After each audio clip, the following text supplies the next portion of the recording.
It is your Classic Metal Show right here on the ClassicMetalShow.com. That's kicks from their most commercially successful release, Blow My Fuse. And that's Don't Close Your Eyes. And this is Neeley rocking with your Classic Metal Show, along with my very good and outspoken friend, Chris Aiken. I'm here. And also on the mic is our good friend, Mikey. What's going on, Mikey? Not a whole lot, guys. How about you? Excellent. Excellent to have you back.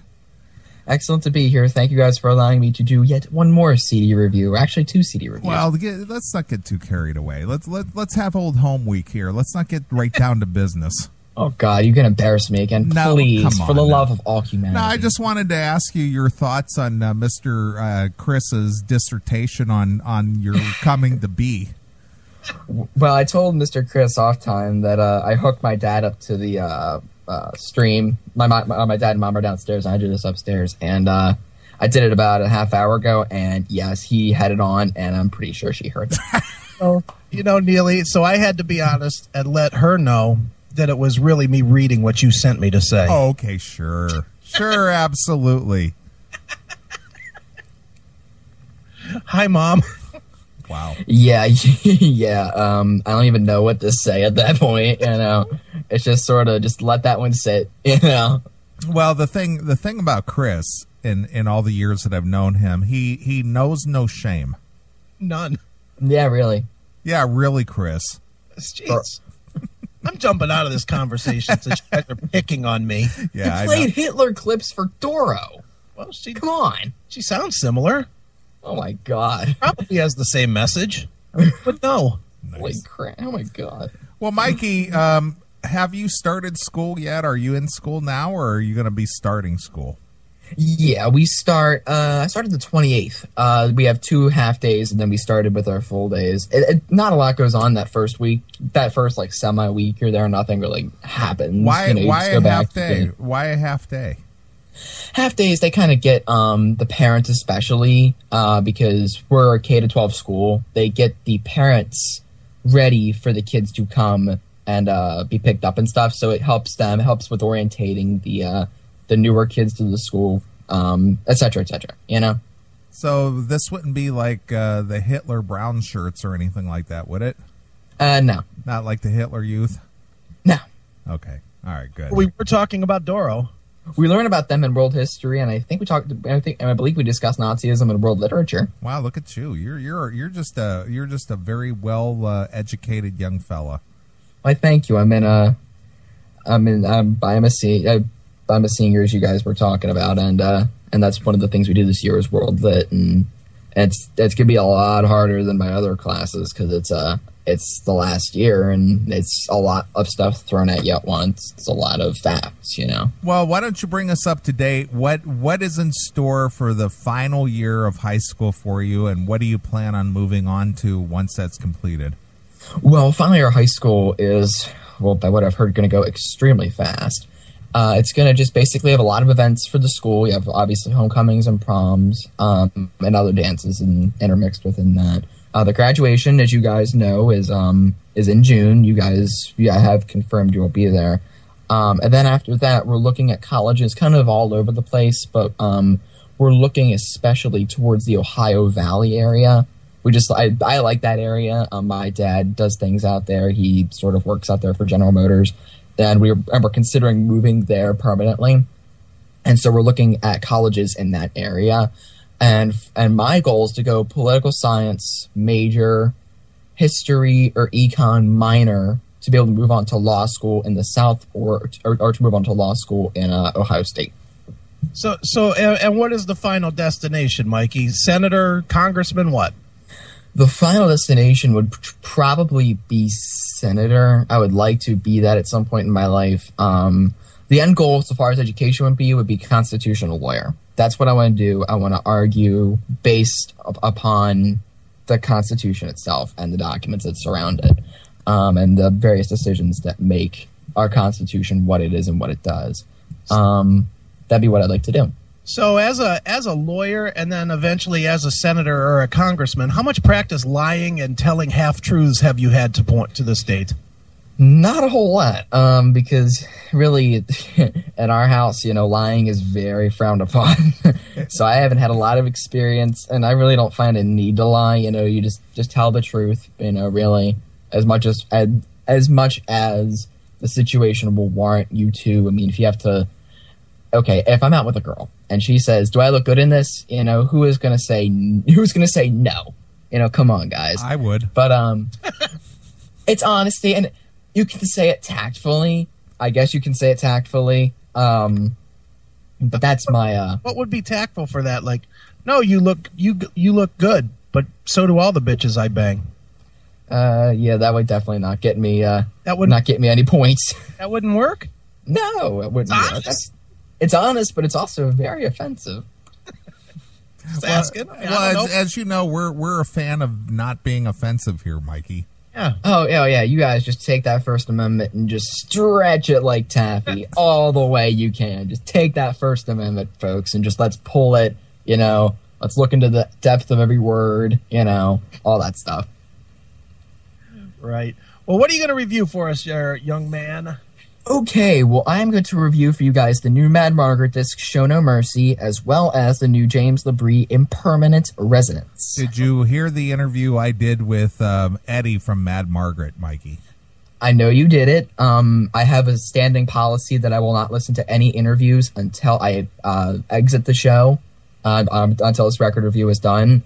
So after I listen to it, I will, because I have a fear that it will color my perspective on the new record. Okay, fair enough. And these records, just as a prerequisite, these records are only listened to once. They get a once through. I don't do a 2 or a 3 listen. I do a 1 listen, because my premise is that you would get the same thing on the show. If you heard a track from it, you would go, I like it, I'll pick it up, or nah, I'll pass, you know. Okay, so which would you guys like me to start with? Go ahead with that one. Mad Margritt? Yeah. Okay, cool. So it's Mad Margritt, Show No Mercy. They're on Paris Records. Mad Margritt is opening for Saliva and Candlebox on this tour. I found out from their website. Their debut was Cold Sweat in 1997. They've played with such acts as Queensryche, Dokken, Tesla, LA Guns, etc. The vocals are Eddie Smith, Carl Culpepper is on guitar, Skip Mullis is on bass, and Brandon Faulkner is on drums. So this record, I did this one last Thursday, because I had to do them while I was on break. I didn't want to do them when I had school and other things. I have to be up early, so I did them over break. And I liked the song "The Way You're Loving Me." The production was a little bit forward. You know, it sounded a little bit like it was ahead of itself. The background vocals create a lot of space though in it, which I liked, even though the guitars, drums, etc. may have been forward in the mix. The background vocals give it the dynamics I think that it needs, and I like the line "One touch can set me free." I also like the song. I like their cover of "Touch Too Much." It was a better, more dynamic production than some of their other songs on the record. It had a lot more power in it. It was obviously a cover of the song off of "Highway to Hell." It was a very, very punchy, and the guitars mimicked Bon Scott pretty well. The song "Too Little Too Late" was really good too. I liked the vinyl effect at the beginning of the song. It had strong production again. It was dynamic and powerful. To me, that should have been the record closer or the song before the record closer. But even then, all the songs before the record closer were like 10.5s in a row. So they did really good. The song "Indian Summer," track number 7, was very, very, very good. I mean, I don't know how they play the guitar as well as they do. It just is insane. It was an acoustic instrumental track. So it was pretty neat how they could play it. And I reviewed this. I have a surround sound package, and I reviewed it on the surround sound package. And there was sound in all 5 channels, which sounded really wild. I'm sitting like the center, and you can hear it all around you. It sounds really great. Then last song on the record, "Breaking Down." Again, strong production. They had some issues with their production in the record, but most of their problems were cleared up at this point. Again, vocals on all 5 channels. I like the line holding on as it slips away to the point of no return. Okay, and this record would get a 90.2. They had some production issues, yet overall win for fans for party music from the glam era. Well done. A 90.2. Wow. 90.2. Well, it was how it. I don't even want to get into how I had to do it, because I break it and I do 100 divided by the number of songs, and that gives me my point value per song, and then I add it up, and so it had to actually be a 90.2 out of 100.8, so I just did a 90.2. 100.8. Yes. Okay. I want to give them every point, you know? Well, theoretically, if I wanted to accommodate for sig figs, I should have dropped the 0.2 and just said 90, but whatever. We're not doing physics. wow. Hold on, I got a question about your review. How exactly do the guitars mimic Bon Scott? They have a Bon Scott has a heaviness and a grit in his tone. I mean, even you can hear it on Black Ice. You can hear it as early as Highway to Hell. He has a grit that he's known for. He may only hold on, because I didn't think Bon Scott played on Black Ice. Well, he played the he was in the video for Rock and Roll Train. No, he was not. He was at ground for Rock and Roll Train. You're talking about Angus Young, my friend. Oh, Angus Young. I'm sorry. That was the biggest fail I've ever made on the show. I'm so sorry. Angus Young. I'm so sorry, guys. I have it written on my notes here, and something was happening when I was doing this, and I wrote that down. I have it on my iPad. I can see it here. So yeah, Angus Young. I'm so sorry, guys. It was my mistake. He has a grit to his tone, and I think it mimicked a lot of what they were doing. They probably played with the effects board a little bit to make it sound like that, and it really came off well. It wasn't like the you guys played that Brownsville Station thing? Yeah. And how they were trying to make it sound like that, and they were trying to force it in there. It didn't sound like that at all. Cool. So I liked it. What do you think, Neely? You like that record? I think it's a little weak in the production, but you know, Mad Margritt doesn't have a lot of money, and they're doing it on a very tight budget because they're self-financed. Okay. But I like Eddie. Obviously, we had him on the show, but I think it was thin. I think the production was a little thin. Yeah, I gave it about an 83.3264, personally. That was my evaluation of it, but not bad. Very nice, very nice. That is a very precise measurement. You must have had to go to a lot of effort to get all of the math done to make sure you can do the sig figs for that. I've actually watched Chris use a slide rule. And I mean, basically, my formula is I break each song down into 1,000.36 points, and then I divide by the number of times I hear a guitar, an A note played in a guitar, and I multiply that by the square root of 7, and that's how I come up with my score for each song. Well, since the square root of 7 is irrational, you're going to be going on for a long time. Exactly. Just like me, very irrational. Yes, like pi, you are irrational. Mikey, at this point in your life, being that from the time that you became aware of the Classic Metal Show and Chris and myself, and now that you're older, why do you put up with us? I put up with you guys because it's the goofing around, the poking nature that I think you guys bring to me. You guys have made me a much more confident public speaker. I'll tell a real quick story. I've done speeches. I gave one at the American Legion. I did the American Legion Oratory Contest back last January. And I gave a speech. It was an 8-minute speech memorized. And I credit a lot of the confidence I gained from that to you guys. Whether you're talking about Mad Margritt or James Labrie or the Constitution, it's all the same thing. You still have to stand in front of people. Sure. Now, granted, I'm not standing in front of people right now, but it's still the same nervousness. It's the same. It's a lot of the same things, you know? Metal Demon in the chat room, Mikey enjoys the poking. Right. It's oratory contests, Psycho Postman, not oral contests. Right. Get it right, please. Thank you. Wow. Look at Mikey taking our listeners to school. Oh, he's third Mike. He can. Yeah, he's third Mikey. Yeah, he's third Mikey, exactly. All right, Mikey, go ahead with James Labrie. Okay, James Labrie.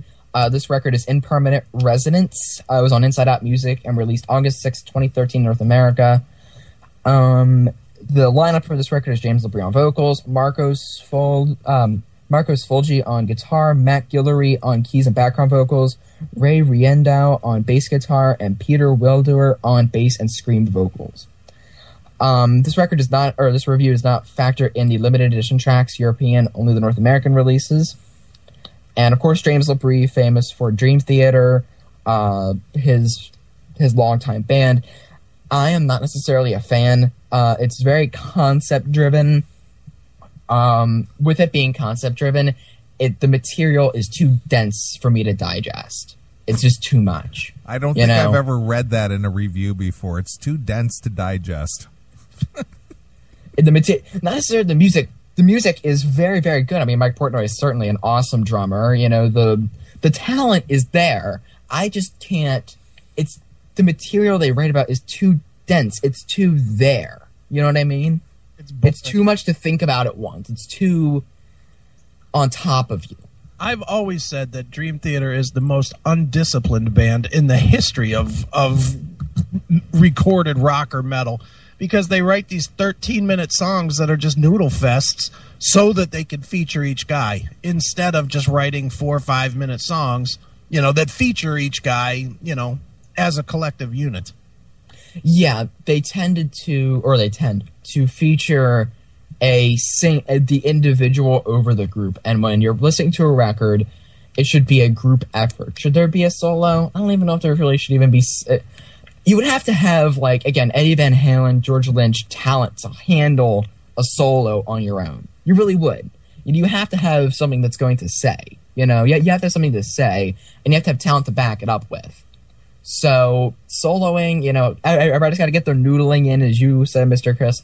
It's not really viable. I don't like it personally, you know? I'm with you. All right. But this solo album sounds nothing like Dream Theater. It does. And here we go here. You think it does sound like Dream Theater? Parts of it, the keyboards were layered in this thing. Oh my God. They couldn't go a record without a keyboard. Or they couldn't go a song without a keyboard. Right. You know, it's like ting, ting, ting, ting, you know, or that stupid, like, synth effect. I just wanted to kind of go poke my speakers out. I know the neighbors that I had next door to me hated me because I did this record at like 9 in the morning, and our big subwoofer is right next to our window, which is like about maybe 15 feet from the next person's house. Oh, they had to hate me. But I had to do it, you know, I had to get done. So you listen to this out of the speakers rather than through headphones? Yeah, I wanted to get a little bit of different feel for the music. I wanted to see what it would do, because I've done headphones for this, 6 years, and I finally got the home theater hooked back up. I was like, we'll try it, you know, whatever. And I did it, and I actually really liked it. It really gave, what it gave was how headphones give only real stereophonic sound. That's all they're designed to give. The speaker package gives a dynamic sound. It gives a depth and a richness to the sound, and that's something I really noticed, especially in this record. It really has. If you can hear this record on a sound system, hear it on a sound system, your car, wherever, because all the little effects in here have something to do with it. And even though I may not have liked the keyboards always, they always mix them well. I had to give this record that. It had really good production. All right. Let me just say, now, so you're saying your neighbors didn't really like it because you were banging it at like 9 o'clock in the morning? Is that right? No, but I'm sure that they were not pleased. They don't happen to be Haitian, do they? Oh, no. No, I don't live next door to Mark Nero because he's not sitting under his bare bulb writing letters to the Classic Metal Show. Wow, you are quick, Mikey. You are very quick. Bravo. Thank you. Mikey, I've listened to all those segments God knows how many times. Well, so let me ask you, Mikey, when you get to college level, yes, and maybe your workload isn't so stringent, what would you think about maybe being like a third mic on the CMS for an entire show? I would do it, especially if I'm in the Ohio Valley area. If I'm in that area, I would like it because it would be a lot nicer. I mean, you guys could meet up. We can meet up somewhere and do something. It would be really cool. And since I'll be able to drive at that point, because I have my permit now and I just completed driver's ed, but I can't get my license because as soon as you get your provisional, you need car insurance. And I didn't even work this summer because I applied everywhere in my area, and this area in Maryland is pretty much dead. So, and everything you have to get to, you have to drive to. You know, I could have gotten the job if I'd have been willing to drive a half hour to get there, you know. And the whole goal is to be able to save up insurance money, because insurance money for me is going to be about $1,500 for a year. So we went from being third mic on the CMS to buying car insurance. How did that happen? Well, it's because I would need, when I get out there, I'll be able to find a job easier. I'll be able to get a car, so I'll be able to go and do things. You know what I mean? Sounds good. Oh, I'll be able to actually get out there and do things. In the area I'm in, I'm kind of stuck because you got to drive to everything. Sure. Well, continue with your review there, Mikey. Go ahead. Cool. Thank you very much. James Labrie, Impermanent Residence, Inside Out Music. Track number 1, Agony. It hits you like a ton of bricks. It is hard. It takes full advantage of my surround sound. It's very, very punchy. However, on that particular song, the mix totally buries the vocals. I don't know what they were thinking at some points, but at some points, the screaming, which I was not a fan of, it would bury the vocals, Mm-hmm. I'm trying to think here. Number 2, Undertow. I thought my subwoofer was going to blow out because the keyboard breakdown just really came low and bottomed out that subwoofer. I like the line "Pull Me Out of the Undertow." I like "Back on the Ground." He sounds. What's that? What was that line? "Pull me out of the undertow." Oh, I thought it was the line your dad said. "Pull me out of the camel toe." Oh God, please. We're back to this again. Track number 4, "Back on the Ground." He sounded who he sounded like, and I was sitting here going, I know who he sounds like. He sounded like Adam Levine from Maroon 5. That was who he sounded like. That was it. For that, it was like for about 10 seconds. But he sounded like him for about 10 seconds. That song wasn't bad. I mean, on this page, it was like one of the better songs on that page, on this page of my review. The song "Holding On," I really liked that because it had a nice layered echo effect that came off very well in the intro. I like the line "Like a house of cards, one gust and we can blow in." However, the song "Lost in the Fire" was well produced because it had no screaming. And that is just great because those screams just rattled everything in my house. It's not they were bad, just that it rattled everything. It was just it was too much, I want to hear someone sing. I don't want to hear someone scream. I want to go hear someone scream, I'll go listen to a Slayer record. That's what those guys do. They're professionals at it. And I get the professionals here, but in that kind of music, I want to hear James Labrie. I want to hear his vocals. I want to hear his style. Right.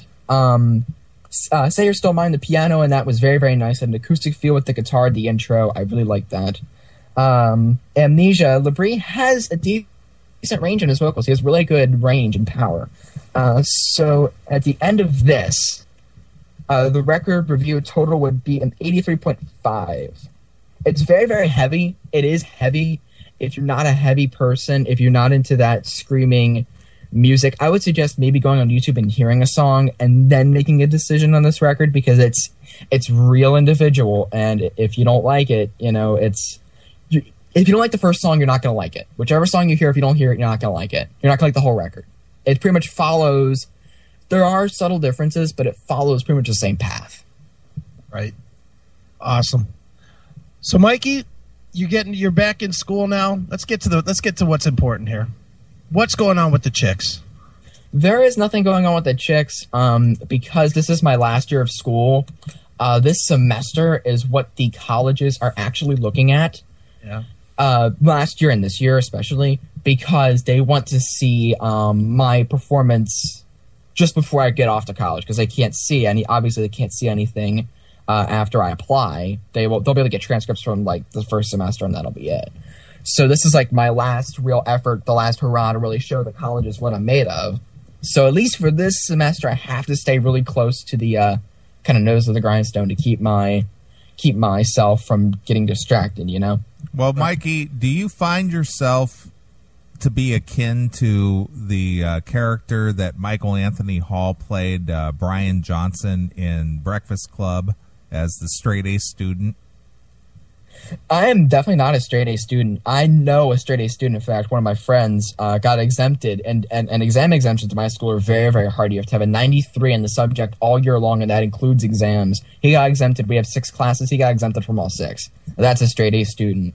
I got exempted from 1. So I'm not a straight-A student. I have an 85 GPA. So I take it you won't be taking shop class and making a ceramic elephant? No. Okay. In fact, we don't even have No, we don't even have. We have art, but we don't have like that kind of art. And you won't be attempting to commit suicide with a flare gun.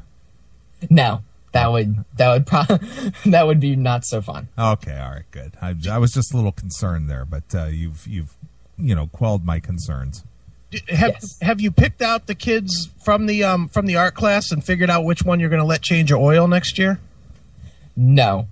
The younger ones, especially the freshmen, and since I entered this school as a freshman, I really do feel bad for those kids. I mean, you're in a totally new environment. That's a really big school.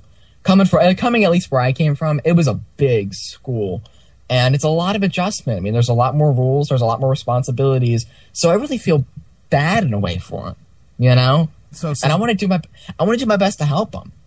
Since you were the new kid on the block, we can assume you were hanging tough then. Yes. Okay. Right, good job. Good. Not necessarily for a hand job, but I was hanging tough. All right, Mikey. I think we're going to cut you loose. Okay, that is fine by me. Well, Mikey, I appreciate you taking the time out to talk to us on the Classic Metal Show, and good luck with your final year in high school, and I plan on, being at your graduation and seeing you graduate with honors and all that good stuff. That's fantastic. I'm really looking forward to you guys coming out here. If you guys, you mentioned on the show a few weeks ago you were looking into coming into the Rock Harvest thing out here. Yeah, yep. I'm thinking of doing that as well. Yep. What is that? I couldn't hear you. I'm thinking of doing that as well.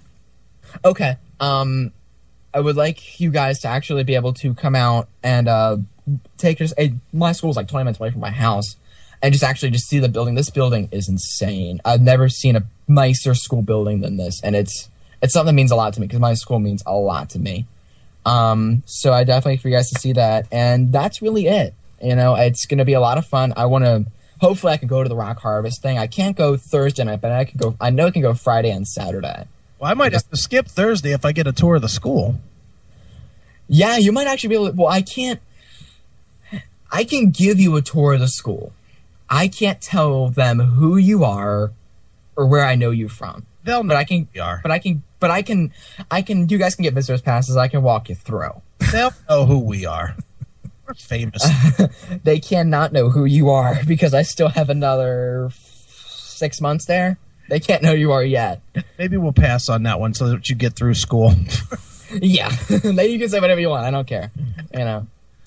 All right, Mikey. All right, Mikey. Cool. Well, I'm going to pay some tribute to you, or a little bit of a conversation that we were having here just a few minutes ago kind of reminded me of this song. So I'm going to dedicate this song to you. Okay. This one comes from Alice Cooper's Last Temptation release from 1994. Okay. And this one is dedicated to you. This one is called Lost in America. Cool. Are you familiar with it? Not familiar with it. All right. Well, I'm going to play it just for you. Good luck with school this year, and Chris and I are looking forward to seeing you and your family. Yep. Thank you very much, guys. And thanks for letting me come on the show. I had a lot of fun reviewing those CDs. Thanks a lot. And I'm ready to do whatever you want. Just let me know. No, save that line for the girls. That pussy's valuable, Mikey. It's valuable. Language. That's a growing kid. That's true. That snatch is valuable, Mikey. Much better. Much better. All right, Mikey. Here's Alice Cooper with Lost in America, dedicated to you, my friend, right here on your Classic Metal Show.